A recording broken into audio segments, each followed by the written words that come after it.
Olha, eu vou te contar que a sensação que eu tenho, sinceramente, é que estava todo mundo esperando isso acontecer.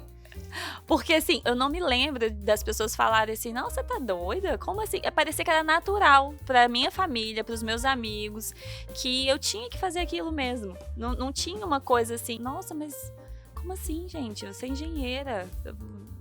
Por quê? Cadê, né? Você não ia fazer doutorado, você não ia estudar". Tá certo, eu acho que é isso mesmo, porque você ama arte, você ama cozinha, e parecia que só eu não enxergava. As pessoas acreditavam, às vezes, até mais do que eu, sabe? E de certa forma, a engenharia, ela tá totalmente ligada à minha vida hoje. O que a gente aprende na engenharia é resolver problema. E não existe um lugar que tenha mais problema pra resolver do que numa cozinha. É muito problema. É problema o dia inteiro, e você tem que ser criativo, você tem que ser rápido. Você tem que ter raciocínio lógico, raciocínio rápido mesmo, assim, não dá tempo de sentar e chorar. Esse episódio é um oferecimento de V3 Capital e EMEG. Tá começando mais um episódio Gestor, o seu podcast quando o assunto é gestão prática. Nós trazemos aqui os melhores gestores capixabas e nacionais para uma conversa aprofundada sobre as melhores práticas de gestão para que você consiga traduzi-las para o seu negócio e, consequentemente, destravar todo o potencial de crescimento da sua empresa. Meu nome é Bruno Rigamonte. Eu sou Gabriel Feitosa, um entusiasta das boas práticas de gestão, do empreendedorismo capixaba, e hoje a gestora convidada é Thaís Góes. Ela que é formada em Engenharia Civil pela UFS, fez MBA em Gerenciamento de Obras, mestrado em matéria de construção, materiais de construção, e decidiu dar uma guinada na sua vida e tornar uma empreendedora no ramo de confeitaria. Fundou a primeira confeitaria saudável do Espírito Santo, a Thaís Góes Cozinha Especial. Thaís, muito obrigado por aceitar o nosso convite. Seja bem-vindo ao Gestor. Obrigada a vocês, é um prazer, gente, estar aqui com vocês hoje. Conta um pouquinho para nós sobre primeiro o início da sua carreira como na área de construção civil, né? Como que foi Sim. isso? Olha, é engraçado, assim, eu sempre gostei muito de cozinha, sempre, desde criança. Então, assim, se quando a gente vai olhar a história, conversar com o pai, com mãe: "Ah, mas eu falava em ser engenheira", não, nunca quis, nunca pensei, nunca fui, um ás em matemática, mas pelo contrário, eu sempre gostei de cozinha. Então tem foto vestida de confeiteira, foto, fazendo coisa na cozinha, mas, eu fiz um intercâmbio cultural né, de ensino médio, e lá fui pra Bélgica, morei 1 ano lá, e eu conheci muitos chefes de cozinha.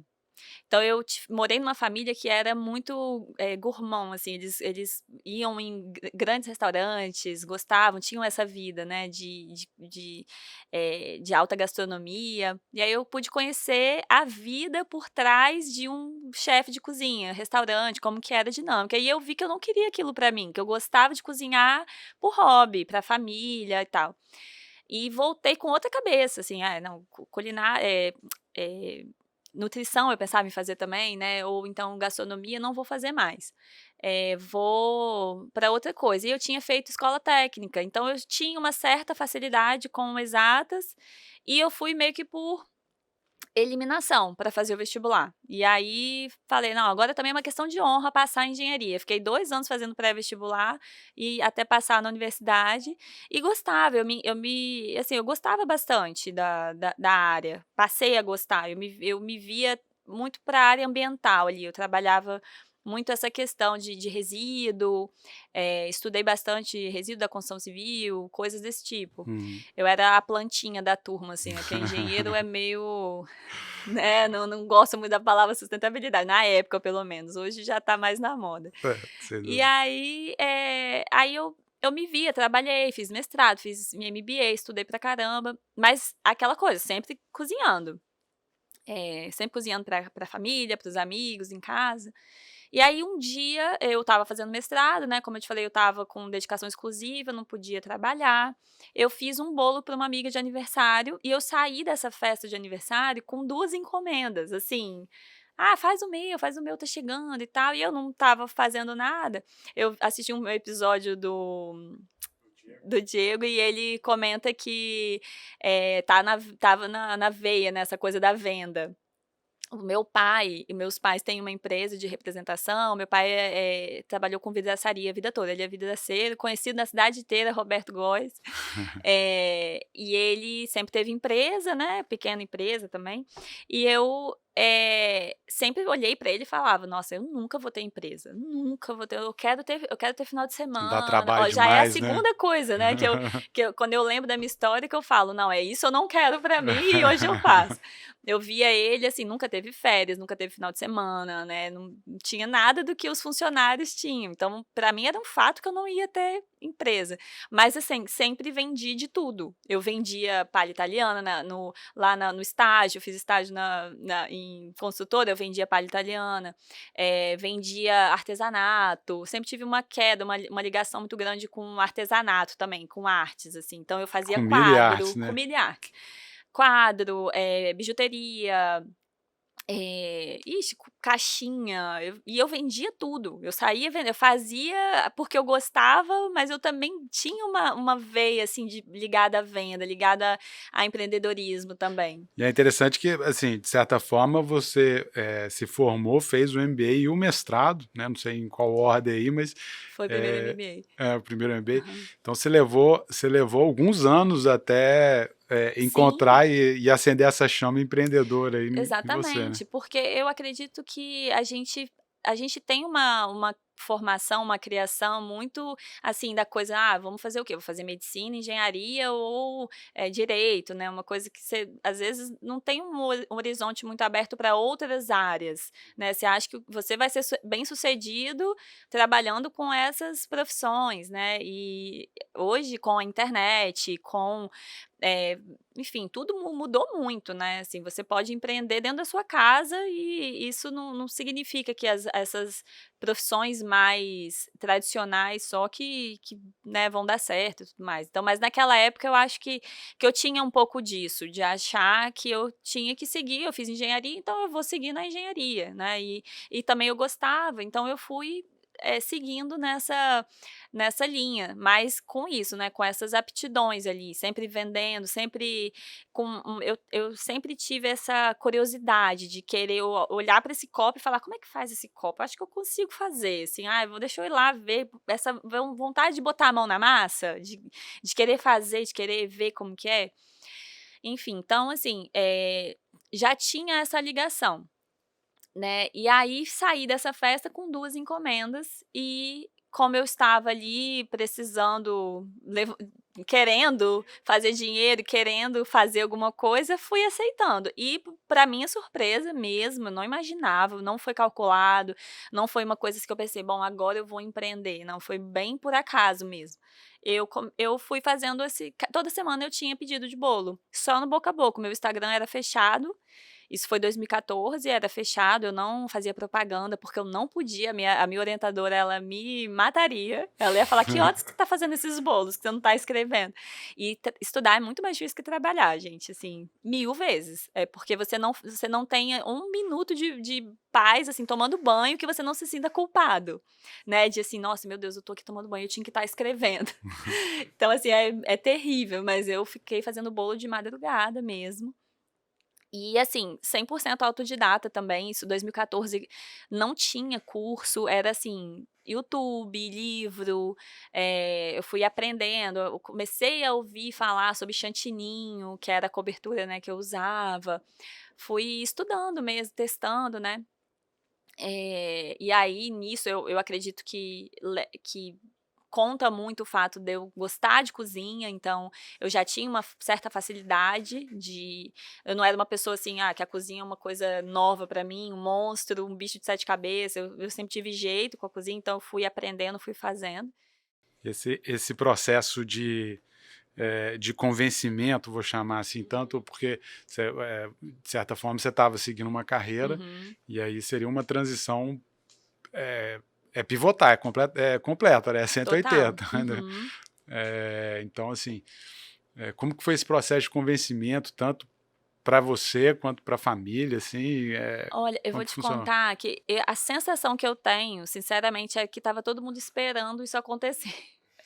Porque assim, eu não me lembro das pessoas falarem assim: "Nossa, você tá doida? Como assim?". Parecia que era natural pra minha família, para os meus amigos, que eu tinha que fazer aquilo mesmo. Não tinha uma coisa assim: "Nossa, mas como assim, gente? Você é engenheira, Porque, cadê, né? Você não ia fazer doutorado, você não ia estudar, você não ia continuar fazendo. Não, era uma coisa meio que. É, tá certo, eu acho que é isso mesmo, porque você ama a arte, você ama a cozinha, e parecia que só eu não enxergava, assim, sabe? Que eu tinha que. Será que não estava ligado a uma autocobrança desse estigma da sociedade, né? Talvez a barreira estava Não. mais nessa visão É, tradicional é. de uma carreira Sim, tradicional. eu queria até ter essa história de superaçãozinha, sabe, pra contar que, nossa, eu tive que passar por cima de muitas críticas, mas não, o fato é que, não, as pessoas acreditavam às vezes até mais do que eu, sabe, que eu precisava e de certa forma a engenharia ela tá totalmente ligada à minha vida hoje. Engenheiro e é engraçado, eu brinco que a gente faz engenharia para trabalhar com outra coisa, né, são raros os engenheiros que hoje trabalham Eu com tô obra. no meio desse balaio Você aí fez também. civil? Eu fiz mecânica, Ah, mas eu então, fiz engenharia e você tá aqui. nunca trabalhei com engenharia mecânica. Então, é muito raro você encontrar um Sim. engenheiro que trabalha com obra ou que, né, mas assim, o que a gente aprende na engenharia é resolver problema. Ah, sem dúvida.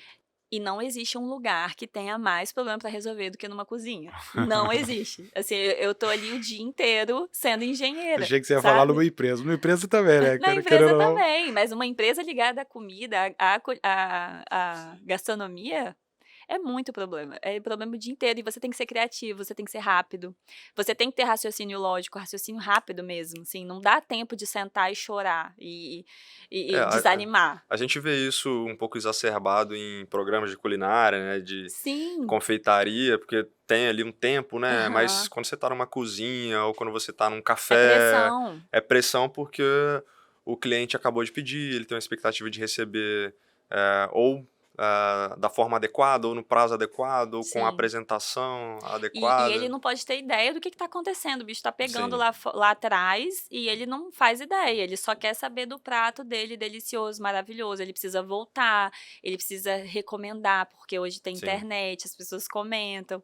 Então, assim, é muita pressão, muita, muita mesmo. Assim, eu sinto que a minha principal característica para conseguir ter uma empresa nesse ramo hoje é saber trabalhar sob pressão e não ser uma pessoa ansiosa. Uhum. Eu não sofro de ansiedade, assim, eu sou muito tranquila para lidar com. Não é que eu não me sinta pressionada, mas eu lido bem com Uhum. isso. Eu lido bem com esses altos e baixos, né? Hoje tá tudo tranquilo. Amanhã eu sei que eu vou chegar lá, vai ter algum problema. E eu tô bem. Então, isso me permite empreender, porque se não é isso, você vai adoecendo. Você vai ficando muito ansioso mesmo, Eu né? queria pegar exatamente essa fala que você colocou de empreender, né? Acho que tem Uhum, esse momento em que você está seguindo uma determinada carreira, está ali se uhum, posicionando para poder ir para mercado para uma certa posição, você uhum, começa a ter ali uma demanda de uma forma muito espontânea, de forma uhum. muito orgânica e natural, mas eu imagino que em algum momento houve uma certa virada de chave, do tipo, não vou mais fazer isso que eu estava fazendo agora, isso vai virar o meu Teve. negócio. Como é que foi isso e quando que foi isso? Eu tive exatamente esse, chama de ponto de inflexão, né, do Flávio Augusto. Eu tive esse ponto que eu lembro claramente, foi o dia que eu comprei uma geladeira. Eu até conto isso no meu curso para as minhas alunas. Eu fui vindo fazendo Geladeira de bolo, não. geladeira de bolo. Eu vi o dos stories lá que tinha Aham. um cachorrinho indo comprar uma. Ele falou, como eu Ah, me sentia sim, a você vez viu? que eu fui comprar a geladeira de bolo. Eu fiquei curioso como é que é uma Foi geladeira de bolo. foi exatamente isso. Eu toda feliz indo comprar e de repente fiquei com bom, a história foi essa, eu estava fazendo os bolos e usando a geladeira da casa. Eu não era casada, morava com os meus pais e fazia os bolos ali. E assim, é meio caótico, assim, uma produção de bolo envolve vários processos, você tem muitos ingredientes, né. Você começa a precisar de espaço. E aí eu já estava, assim, ocupando a sala, ocupando o quarto, ocupando a área de serviço, a despensa, a geladeira, até que eu falei assim: "Não, mãe, eu preciso comprar uma geladeira. Vou comprar uma geladeira profissional só para os bolos. Preciso fazer isso", estava decidida, era o que eu tinha que fazer. Fui na loja, comprei a geladeira, eu lembro até hoje, foi R$ 2.600, era uma geladeira caríssima, expositora. Comprei, parcelei no cartão do meu irmão, porque eu não tinha esse dinheiro. Aí eu voltei para casa em crise existencial. Eu saí da loja já assim: "Gente, o que que eu tô fazendo? Eu sou louca". Eu sou louca, eu tô fazendo mestrado em engenharia civil, eu tô comprando geladeira para fazer bolo, eu tô perdida, eu não sei o que eu quero, eu tô, assim, completamente maluca. E aí, nessa mesma semana, e a minha mãe, tadinha, assim, isso foi uma coisa que faz parte da minha história, esse apoio que eu sempre tive da minha família. Eles sempre me apoiaram, eu nunca tive mesmo essa. Não por me mimarem, pelo contrário, mas eu acho que, assim, eles acreditavam mesmo, né, de que era uma vocação minha, era talvez a minha vocação me puxando de volta. Eu sempre quis, trabalhar com cozinha, então, eles me apoiavam muito. E aí ela ali: "Não, calma, vai dar tudo certo, você precisa mesmo dessa geladeira", aí eu acalmei, e nessa mesma semana eu recebi uma encomenda de 17 bolos para um laboratório, aqui uma festa de fim de ano para 100 pessoas, e eles me encomendaram 17 bolos, era uma mesa com vários bolos decorados. Então, assim, sem essa geladeira eu não iria conseguir pegar essa encomenda, eu não ia conseguir fazer mesmo, não tinha onde guardar, é tudo perecível, você precisa ter uma boas práticas ali de higiene e tal. Então, assim, tudo fez sentido para mim. Foi nesse dia que eu falei: O "Olha". retorno do investimento já foi imediatamente com É, 17 não, bolos? o retorno do investimento, com Quase todo. certeza. Nossa, com certeza. Isso é um ponto também, assim, Eu acho que esse é o negócio mais rápido, com o payback mais rápido da é história. verdade. Pensando em termos, É. assim, gerenciais, né, Mas, totalmente. obviamente, você estava utilizando aí numa estrutura da casa dos seus É, pais eu e não tudo tinha, mais, eu mas só tinha o lucro, sim, eu não sim. tinha todo o resto, né. Mas assim, sem dúvida, isso foi uma coisa que me ligou um alerta, assim, porque essa história do, assim, só engenharia, medicina que dá retorno financeiro, né, se você pensa em bolo, é um produto supérfluo. Ninguém precisa de bolo, não tá na cesta básica, ninguém precisa de bolo, mas bolo é uma coisa que vende muito, muito. O brasileiro é viciado em bolo. Toda comemoração Toda praticamente tem um comemoração. bolo. "Não quero fazer festa, vou fazer só o quê?" Só um bolinho. É a frase do brasileiro: "Não, vai ter nada, é só um bolinho". Então, um bolinho que custa 300, R$ 400. Você que tá com a criança nova agora, Aham. é todo Todo mês ali. mês.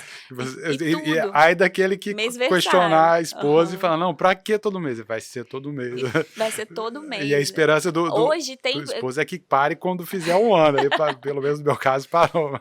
aí Só depois de é ano em ano. todo de ano em ano. E aí tem batizado, e aí casamento, não é mais só o bolo do casamento, tem o chá de lingerie, tem o chá a despedida de solteiro, tem o 1 milhão de chás que as pessoas inventam. Então, assim, é muita comemoração e, bolo é uma coisa que realmente tá na cultura do brasileiro. As pessoas amam, são meio que viciadas mesmo, assim, e é uma coisa muito emotiva, sabe. E é uma coisa que as pessoas já sabem que tem um valor, sabe. Você não precisa convencer muito o cliente a. Não é como se você estivesse vendendo, sei lá, uma coisa básica, né, um pacote de arroz, assim, sabe, que tem várias marcas que não, a pessoa entende que tem um trabalho manual ali, que tem um trabalho artístico, sabe, na decoração e tudo mais. Então, realmente você começa os seus amigos engenheiros começam a te olhar assim: "Poxa, mas caramba, eu também quero ter uma confeitaria", né, porque, assim, é uma coisa lucrativa, é um mercado bastante lucrativo mesmo. Você falou da questão artística e chama a atenção muito também nos seus produtos, Uhum. justamente a questão artística, né? Sim. Você falou que todos eles são né, confeccionados à mão e tal, não sei, mas quando a gente olha para o seu, parece realmente que é um aspecto ainda, um diferencial que você trabalha, né? Uhum. Vi alguns exemplos Uma obra de arte mesmo. construindo, uma obra de arte, construindo, Aham. fazendo ali todo delicado mesmo o bolo. Como que você trouxe essa visão Uhum. de agregar a esse Esse ponto, né, o uhum. valor pro produto? Porque imagino também que, em contrapartida, isso vai ter um custo mais alto para o produto, né? Então, como é que Uhum. foi essa ideia de, primeiro, de aperfeiçoando essa técnica até chegar a esse ponto, né, de ter Uhum. produtos que são verdadeiras obras de arte, e qual que é esse valor que você traz aí pro seu cliente? Bom, então, esse caminho foi justamente assim, quando eu então comprei a geladeira, resolvi investir, esse meu vou investir, quando eu pensei, né, e a engenharia realmente estava assim, foi no auge da crise, né, ali 2015, estava realmente assim, eu precisava decidir ou eu vou continuar investindo na área ou eu vou, resolver realmente investir na confeitaria. Eu abri o meu Instagram, então esse foi um ponto, assim, eu falei assim: "Então agora eu vou com", eu que só vendo bolo no boca a boca, eu nunca fiz propaganda, eu nunca postei, ninguém me conhecia, eu já estava há 1 ano fazendo bolo. Então quando eu abri o Instagram, eu já comecei naquele momento a falar assim: "Então eu vou divulgar o meu produto, agregando valor a ele". Então, assim, desde o início eu já, pensava na foto, o meu irmão é jornalista e é fotógrafo, então ele me ajudou muito nesse início, ele fazia umas fotos bem com muito diferencial, isso em 2015 ninguém pensava muito, não era uma coisa que as confeiteiras estavam muito ligadas ainda, em agregar valor na apresentação do produto, e usando o Instagram como uma vitrine. Isso ainda era bem incipiente, sabe, no Instagram. Hoje em dia é muito, profissional, né. Mas naquela época não. Então esse foi um grande diferencial para mim, e foi assim que eu fui crescendo, que as pessoas foram associando o meu trabalho a uma coisa mais artística. Então não era só um bolo, eu fazia uma cena, eu colocava assim, era um bolo de, sei lá, um bolo de abacaxi, então eu usava um abacaxi para compor a cena da foto, eu pensava em todos os detalhes. Essa atenção aos detalhes é algo que tá muito dentro na minha personalidade, na minha identidade de criação. E esse apelo mesmo, essa essa ligação que eu tenho com a arte, eu sempre gostei, eu pinto quadro, eu gosto, eu tenho, esse olhar, assim, sabe, mais delicado mesmo, sabe, de bom gosto, de não ser uma coisa muito exagerada, de ser uma coisa mais minimalista. Então isso foi atraindo os clientes, as pessoas foram gostando, e eu comecei a aplicar a pintura nos bolos, assim, por acaso também, se vou ver se dá para pintar. Isso é uma coisa que é um diferencial, assim, a gente não ter medo de tentar, né, de se jogar mesmo, às vezes a gente fica muito bloqueado, ninguém nunca fez, então não sou eu que vou ser a primeira. Então eu falei: "Ah, vou começar a pintar aqui nos bolos", e aí foi um grande diferencial mesmo, assim, as pessoas começaram a ter essa ligação, sabe, do meu Agora, produto. Agora imagino que seja um desafio também, Uhum. sobre a ótica operacional, porque você não consegue Ah, você vai ca contratar confeiteiras que vão saber pintar, sim. tão fácil, né. Pode até ser que você encontre algumas, Uhum. mas vai ser algo que vai depender sempre muito Quando a do gente seu pensa em toque. escala, né? Então como que você olha para isso e como que é esse desafio? Pois é, Gabriel, esse foi o meu segundo ponto de inflexão. Foi a segunda grande virada na minha carreira, né, dentro da confeitaria, que foi justamente esse momento. Eu comecei a pensar: "Bom, como que eu vou escalar o meu negócio?". Uhum. É uma coisa que depende muito de mim, né. Eu fiquei aí de 2014, 2015 até 2019 trabalhando na casa dos meus pais, fazendo bolo, aprendendo muito, vendendo barato, dando de presente, me fazendo ser conhecida, né, crescendo, assim, bem aos poucos, até abrir o meu primeiro ateliê, que foi a primeira o meu primeiro contato, assim, de, né, ter uma empresa um pouco mais estruturada, né, e aí eu tinha uma funcionária. Ela fazia as massas, fazia a parte mais pesada e eu fazia a parte de acabamento. Mas nesses anos todos, foram anos, assim, sem vida social. Então, assim, eu sumi dos meus amigos, né, meu namorado, noivo na época, ele entendia que meu ritmo era, assim, trabalhar final de semana, porque bolo é isso, é final de semana, né, enquanto as pessoas estão comemorando, você está trabalhando. Feriado, não tinha nada disso.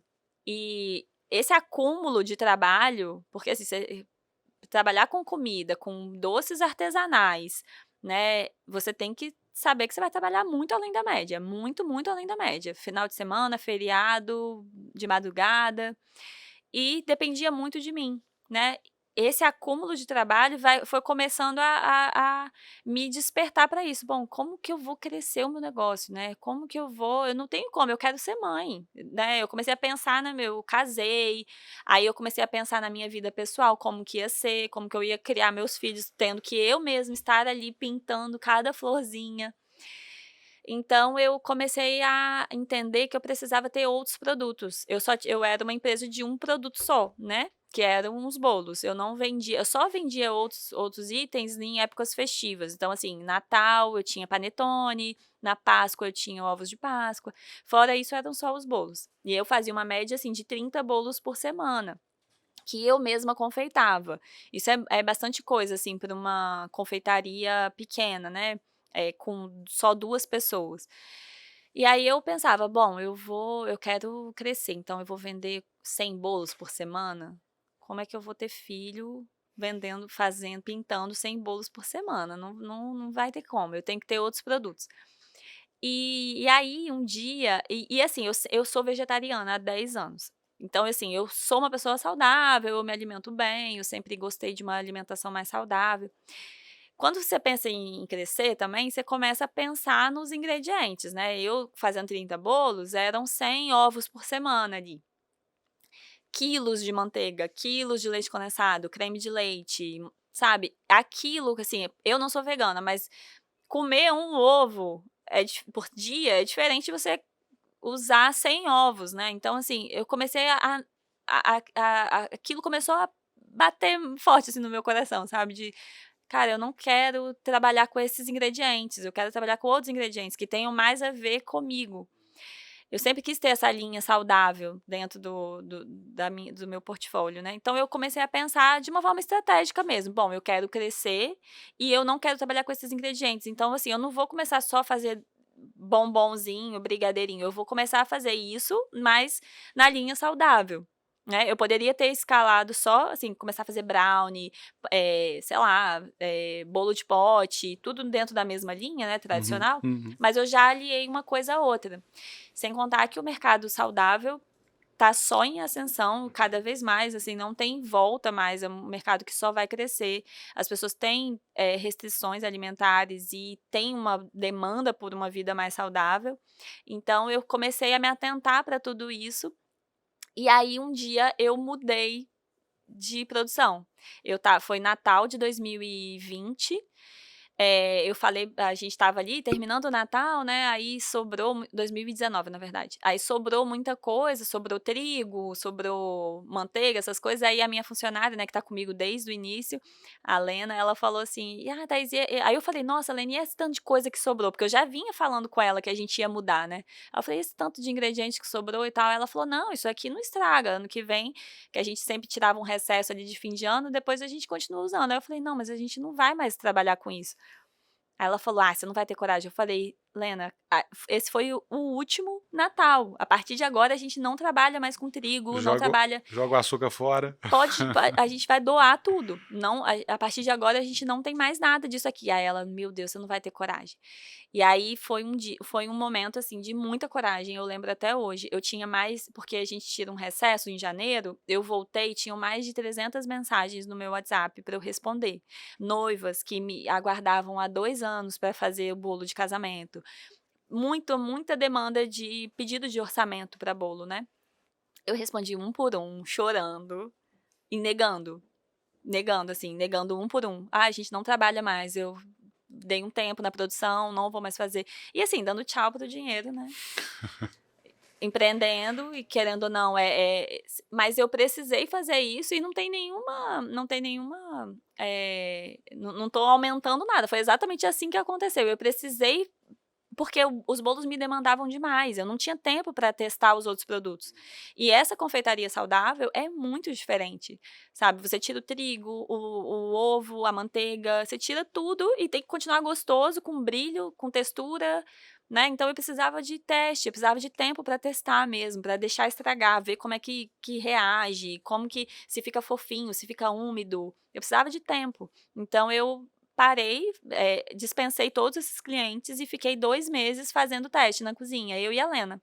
testando. Eu fiz um curso só em São Paulo, dentro dessa linha, e voltei com essa ideia de só fazer esses doces saudáveis.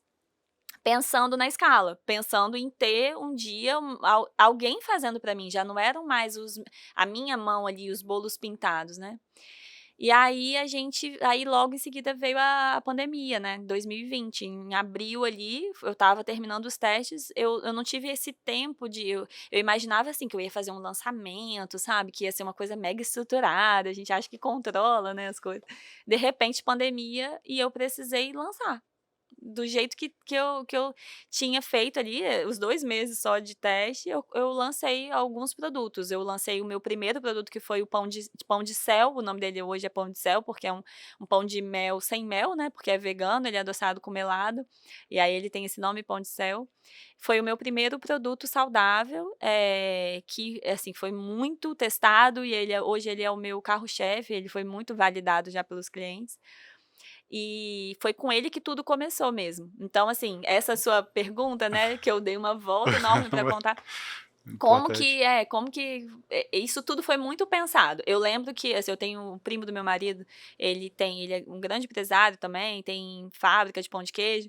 Quando eu falei para ele que eu ia mudar, ele falava assim: "Ah, mas então o seu negócio é amor, né, não é ganhar dinheiro". Aí aquilo me batia, assim, algumas pessoas me falavam isso. Aquilo me batia assim: "Não é só amor, eu tô com eu tenho uma visão, eu sei onde que eu quero chegar, assim, eu sei que do jeito que eu não vou conseguir escalar, crescer para onde eu quero, sabe. Mas tem amor também, é uma empresa que tem alma também, que é verdadeiro, é meu mesmo isso, de não querer trabalhar com esses ingredientes, por que não, sabe.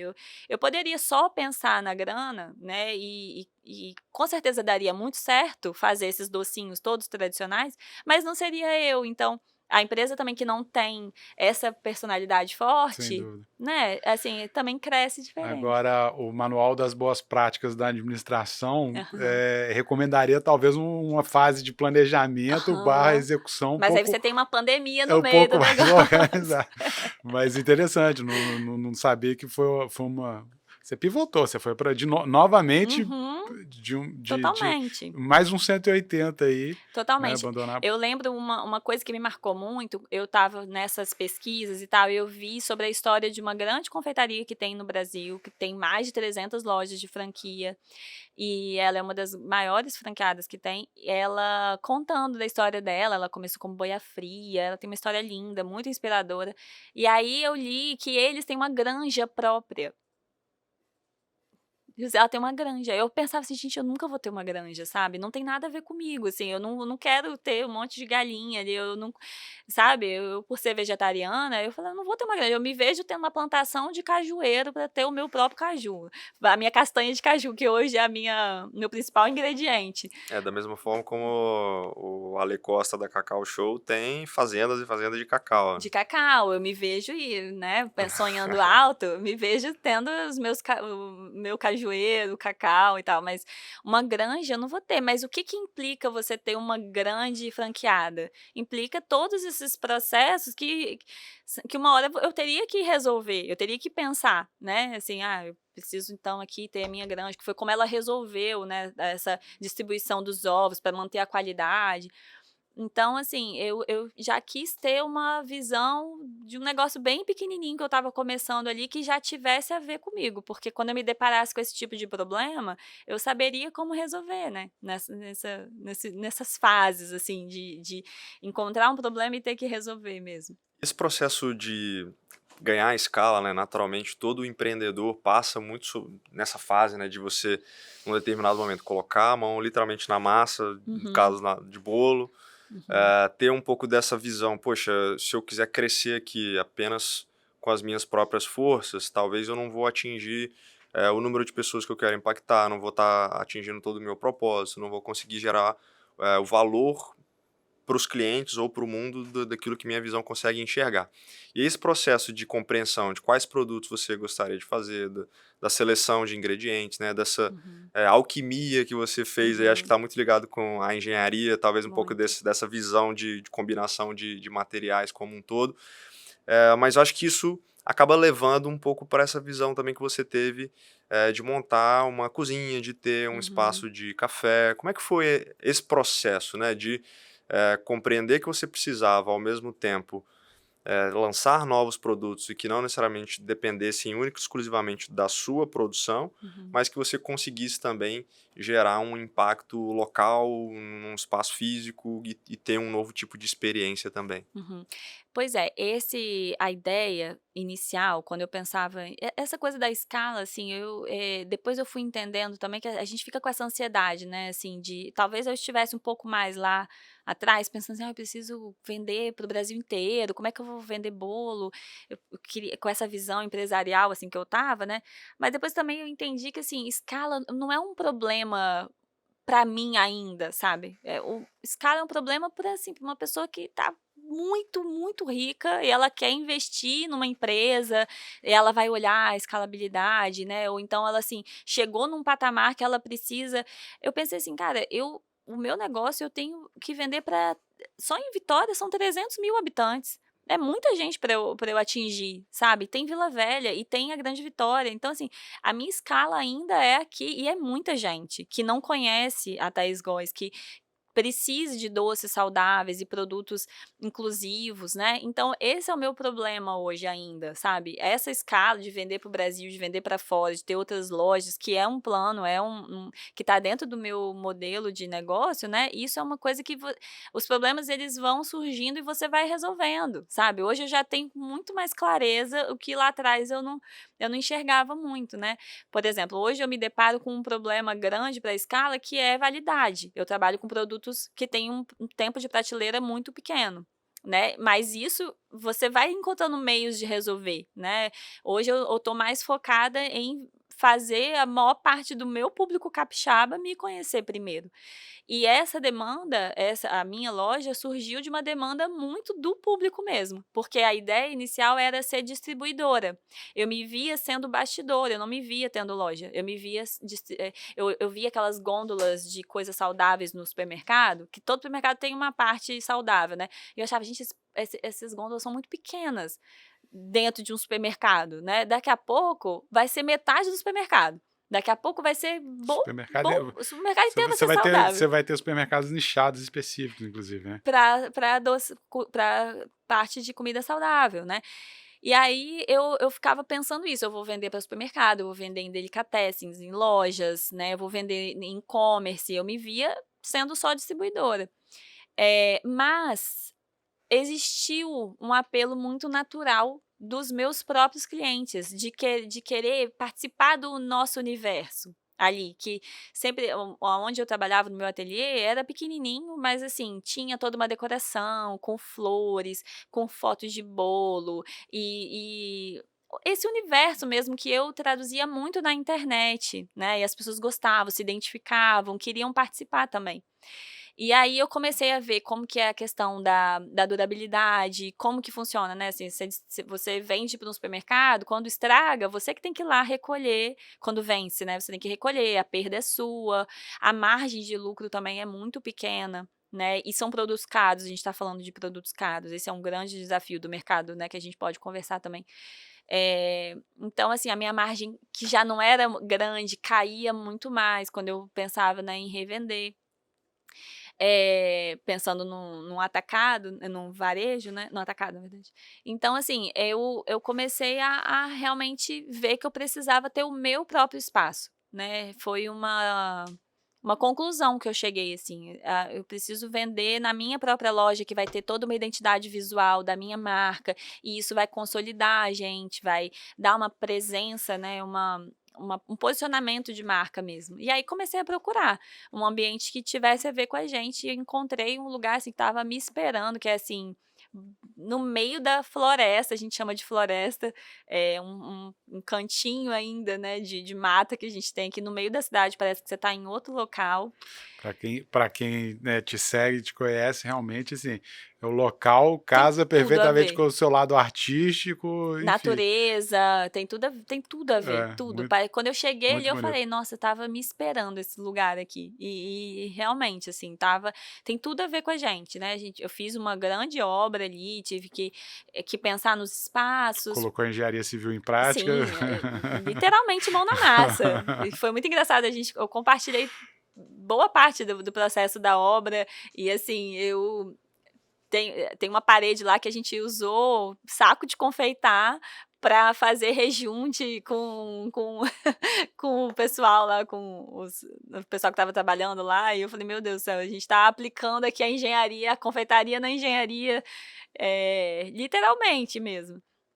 E foi isso, botei a mão fiz parede, fiz teto, tudo para assim, ter realmente quem chega ali tem muito de mim, assim, da minha personalidade, né, os lugares que tem muita referência da França, que eu já morei lá também, a referência do Uruguai, onde eu me casei, então assim, as decorações de lugares que eu já visitei, tem garimpo, então porta que meu pai achou no ferro velho, o lustre é garimpado, sabe, não foi um lugar assim, fabricado, foi realmente feito ali mão na massa por mim, pelas pessoas da minha família, sabe, cada um ajudando, é uma coisa bem real Quando mesmo. que foi a abertura da loja? Foi 29 de outubro de 2021.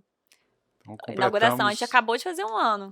Parabéns. Obrigada, a gente fez a semana toda passada de comemoração com muito bolo. E graças a Deus, assim, hoje o meu público é muito assim, bom, eu considero, né, e é de fato a primeira confeitaria saudável do Espírito Santo, 100% vegana, 100% sem glúten. Então, assim,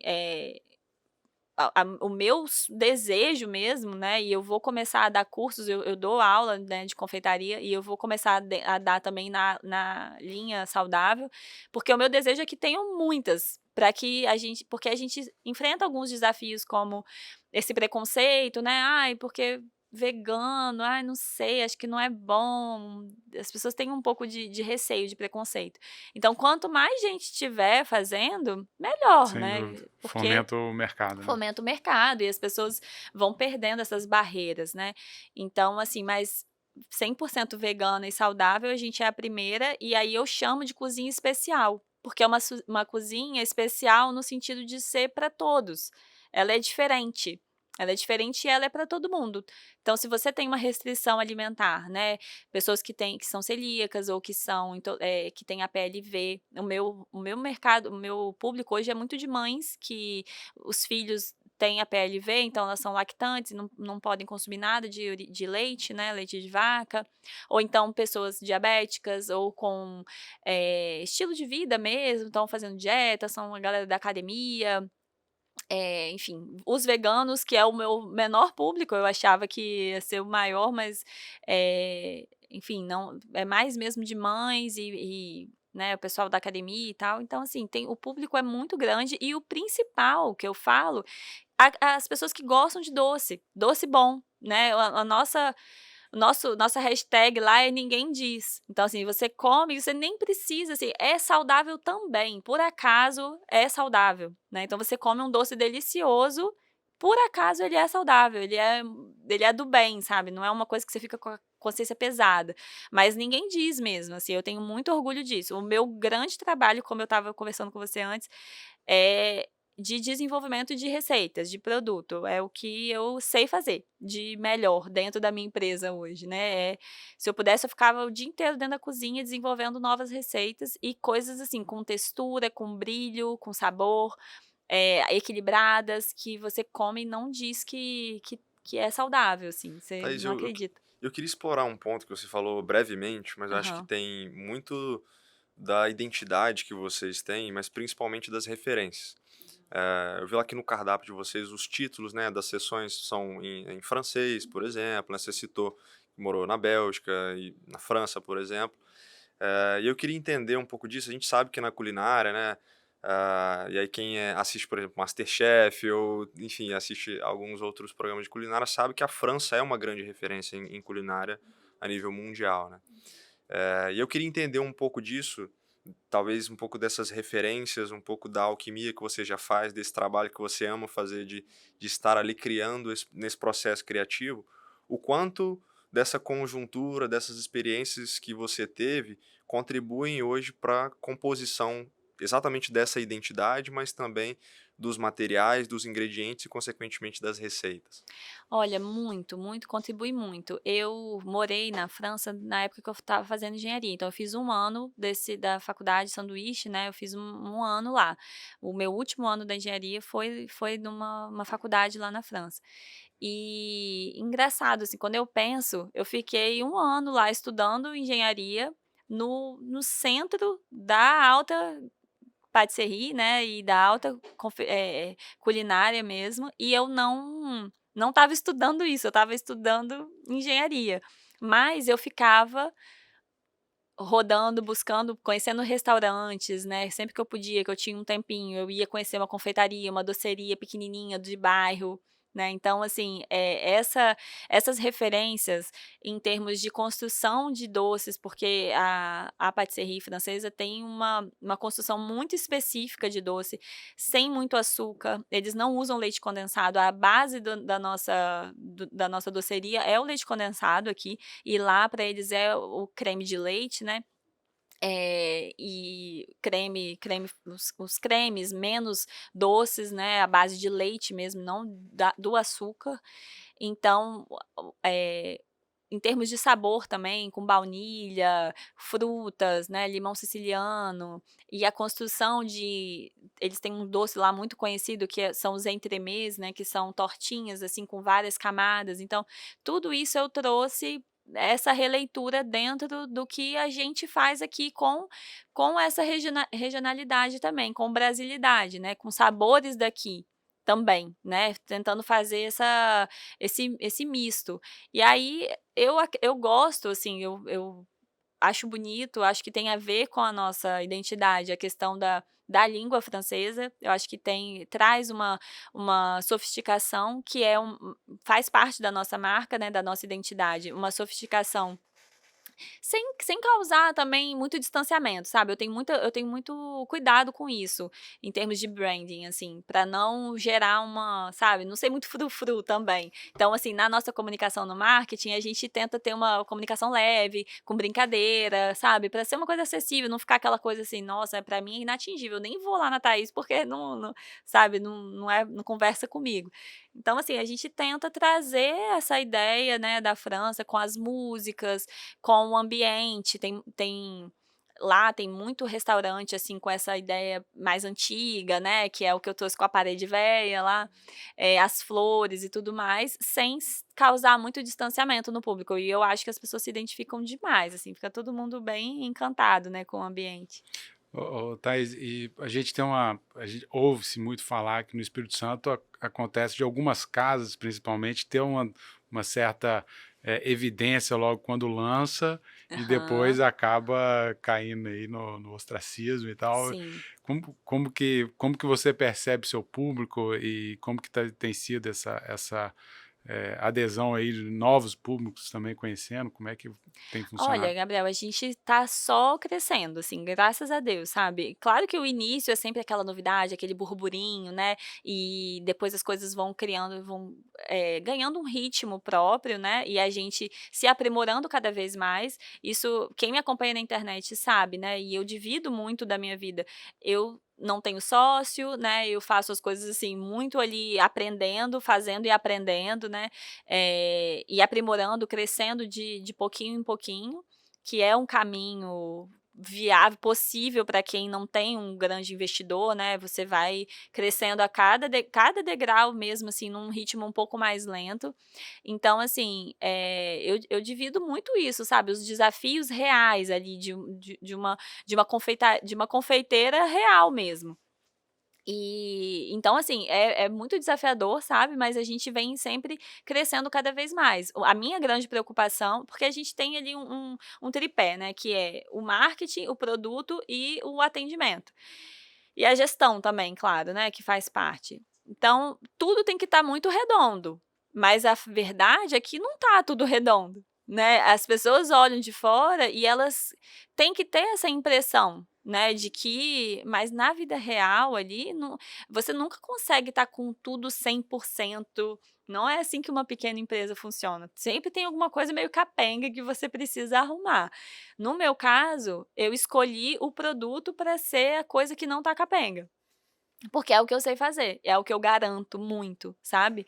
É a minha maior preocupação, é o que eu fico doente de saber que, alguma coisa saiu do padrão, sabe, teve algum erro, então a minha equipe é muito bem treinada, são pessoas que eu tenho muito cuidado de colocar ali dentro da cozinha, justamente pra gente garantir que o produto ele não vai falhar.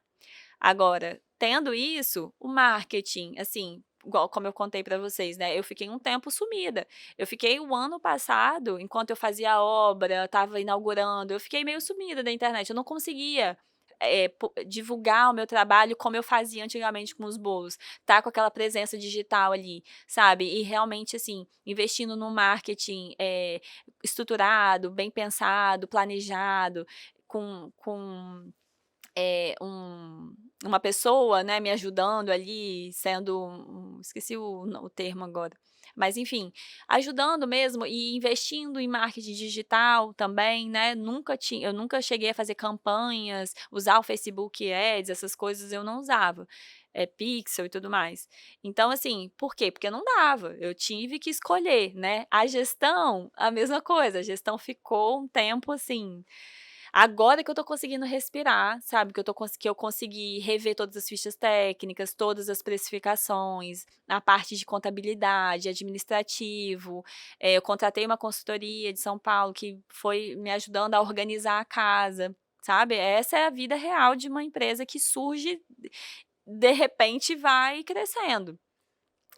Então assim, só para concluir, eu fui realmente, assim, tendo que ir ajustando todas essas áreas, né, e mantendo o produto como sendo o meu eu digo que é a minha galinha dos ovos de ouro, assim, sabe, que eu tenho com muito zelo mesmo, e justamente porque eu trabalho com produtos inclusivos, então os meus fornecedores, tudo isso eu tenho que pensar para trazer uma segurança alimentar mesmo para os meus clientes, né, de que realmente não tem contaminação cruzada, de que é seguro, sabe, que tem higiene, tem todas as boas práticas de uma cozinha. Então tudo isso é a minha grande preocupação mesmo. O último ponto, talvez, que eu fiquei pensando aqui, Uhum, é você por lançar um produto, né, um conceito novo no uhum. mercado, eh, existem sondagens que são feitas de players para que você replique o seu modelo em outras praças, ou investidores pensando, querendo aportar e acelerar o seu crescimento. Como é que é a sondagem do mercado com relação ao produto e a empresa que você criou, né? Sim, eu acabei inclusive mês passado eu conversei com uns investidores de uma empresa do Rio de Janeiro, eles foram lá conhecer, né, existe essa possibilidade e é um desejo meu, uma coisa que foi pensada lá atrás, né, quando essa história toda que eu contei para vocês, né, de mudar o ramo, de investir em algo que tivesse escalabilidade, e a gente conversou, né, existe esse desejo mesmo de ter outros pontos, né, conversei com shoppings já, de ter pontos de quiosque, aeroporto, tudo isso. Então, assim, tá dentro do meu plano, assim, a médio prazo, assim. Então, assim, são conversas iniciais, né, que a gente tem, pensando em crescer mesmo. Eu acredito muito nisso, num crescimento eu cheguei bem longe, assim, sozinha, com capital próprio, meu, sem família, sabe, realmente, assim, do meu trabalho ali, Famoso bootstrapping ali, você vai reinvestindo e vai vocês têm crescendo. termos muito muito bonitos, né, da área da Isso na administração. verdade é a figura do empreendedor que consegue crescer com as próprias pernas, é É isso, exatamente isso. com a confeitaria. A Sim. confeitaria me deu a confeitaria, Isso me sabe. remete muito, o meu irmão, ele fez curso, né, se tornou chocolatier, então, Olha. teve todo um trabalho, teve empresa em que ele trabalhava com Uhum, a produção, né, na verdade ele pegava, o chocolate a um determinado grau meio que já pronto, né? Uhum. E aí transformava aquele chocolate. Ele não pegava de ponta a ponta, como é o caso hoje, por exemplo, da Cacau Show. Entendi. Mas eu acho muito interessante essa capacidade de você... e ele transformou isso num negócio, enfim, durante muito tempo teve resultados interessantes, mas por uma opção familiar acabou pivotando e tem hoje algumas lojas, comércio de roupas, enfim, numa Uhum. cidade do interior de Minas. Então, Uhum. conseguiu mudar isso porque ele achou que seria mais interessante para ele seguir nesse caminho. Uhum. Mas eu acho interessante essa trajetória que você tem empreendedora, e eu me identifico também em relação a isso, principalmente porque quando você constrói um negócio, naturalmente, você tem ali alguns desafios e você não consegue enxergar talvez um passo adiante, que você só vai conseguir enxergar quando você chegar até um determinado Exatamente. ponto em que a sua visão você está conseguindo enxergar, e quando você chega lá, você consegue enxergar ainda mais Mais pra longe. frente, E eu acho que talvez você tá nesse ponto, né? Então, um pouco sim. dessa perspectiva de crescimento de uma forma mais ampla, vários desses aspectos e desses marcos temporais que fizeram parte da sua trajetória contribuem hoje para que você possa olhar ainda mais longe com essa possibilidade de crescimento. E aí a pergunta que eu queria te fazer é, como é que você vê a sua empresa, o seu negócio nos próximos 5, nos próximos 10 anos? Qual que é a visão que você tem do impacto que você quer gerar no mundo? Olha, isso que você falou é exatamente o que eu sinto, assim, quando você vai, crescendo, você vai enxergando a solução de alguns pequenos problemas, né, e a solução de todos os meus problemas sempre passa a solução que eu vejo sempre é crescer. Então, assim, eu sempre penso assim, a solução nunca é retroceder, sabe, nunca é assim: "Ah, eu preciso diminuir a equipe, eu preciso, sei lá, sair da onde eu tô e ir pra outro lugar". Sempre é ao contrário, é sempre assim: "Eu preciso crescer a equipe, eu preciso ir pra abrir outra loja", a solução é engraçado, eu conversando isso com meu marido, que tem zero veia empreendedora, né, ele fica, assim, abismado, porque eu tô aqui reclamando dos problemas E com querendo ele e mais, né? querendo mais, porque eu sei que é isso que vai me Sem dúvida. resolver, né. Enquanto eu for pequena, eu vou ter problemas de uma pequena empresa, que são muitas vezes mais difíceis. É claro que, assim, o problema só muda de proporção, a gente continua tendo problemas, né, mas, o pequeno, ele enfrenta problemas que muitas vezes ameaçam demais o negócio. Que é, às vezes, assim, uma pessoa faz muita diferença, é meio insubstituível. E aí você, por mais que você queira ter o negócio, a equipe te impede, sabe, assim, não ter aquela pessoa. Então, assim, é isso, assim, e eu tenho uma visão, assim, cultural mesmo para minha empresa, que é em relação à equipe. Então, assim, para mim só faz sentido crescer se a minha equipe estiver crescendo junto. Então, assim, isso é uma coisa daquele lance do amor também, que eu sei que acho que às vezes no ramo empresarial pode ser controverso, às vezes as pessoas não concordam muito, mas eu acredito realmente, assim, num lugar que eu possa dar muita oportunidade para os meus funcionários, sabe, que eles amem trabalhar ali, e as pessoas me acham romântica demais por falar isso, mas eu tenho esse ideal, sabe, de que os meus colaboradores todos amem trabalhar ali, que eles vistam muito a camisa, que eles tenham muita oportunidade de crescimento. Eu estou agora começando uma consultoria nesse sentido de ter um plano de cargo e salário, sabe, de ter oportunidade de isso tudo, assim, dentro de uma pequena empresa, sabe, é possível a gente implementar certas visões, assim, sabe. E eu desejo isso, porque eu acredito que a equipe é muito fundamental para quem quer crescer de uma forma sólida, de uma forma, eh consistente, sabe. Então me vejo assim, eu me vejo tendo uma empresa daqui a uns anos que as pessoas, assim, sejam muito apaixonadas, os meus colaboradores, sabe, que eles queiram fazer carreira dentro da empresa, que eles se vejam crescendo em cargos lá dentro, em salários, e que eu possa proporcionar esse tipo de transformação no mundo, não só para os meus clientes, que, assim, sem dúvida é um grande diferencial, é a coisa mais, assim, eh recompensadora, né, que tem, você vê uma pessoa falando: "Meu Deus, Thaís, eu posso comer tudo que tem aqui.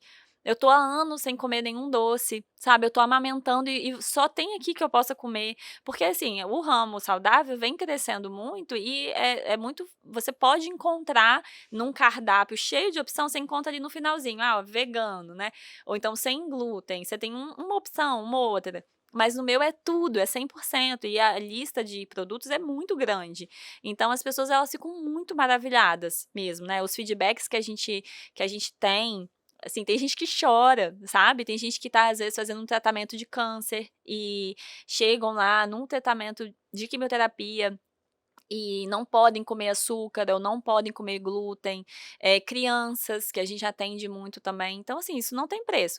Sem contar essa parte, né, dos clientes que a gente tá cada vez, assim, atingindo um público maior. Eu tenho muita gente ainda para conversar, né, aqui em Vitória, na Grande Vitória. Essa questão dos funcionários também, sabe? É um ideal, assim, muito grande, assim, que eu tenho. Mas queria agradecer a sua presença aqui. Já acabou muito rápido. É inspiradora a sua história, Obrigada. essa veia empreendedora que você vem desenvolvendo, desejar enorme sucesso. Eu já estou com o compromisso da minha esposa de levar e de conhecer lá o... Por favor. Só nessa conversa aqui já ganhou mais uns 4 clientes aqui. Por favor, Pelo menos, fora a galera que tu vai escutar e já vai ir também. Espero, hein? E parabéns, assim, os produtos realmente são belíssimos e o local também é belíssimo, Sim. assim. Parabéns por tudo que você está Obrigada. criando. Desejamos enorme sucesso. Muito pro obrigada. empreendimento.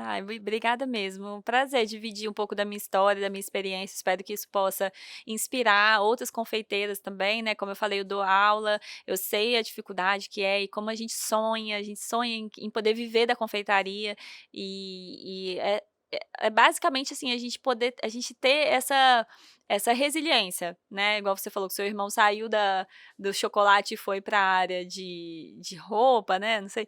Porque, assim, você trabalhar com comida, você tem que ser um pouco louco, apaixonado, eu falo. Assim, você tem que ser meio biru, ter uns parafusos a menos, porque realmente não é fácil. Trabalha igual relógio, eu costumo dizer. Exatamente. É uma piração, mas, assim, essa paixão por servir.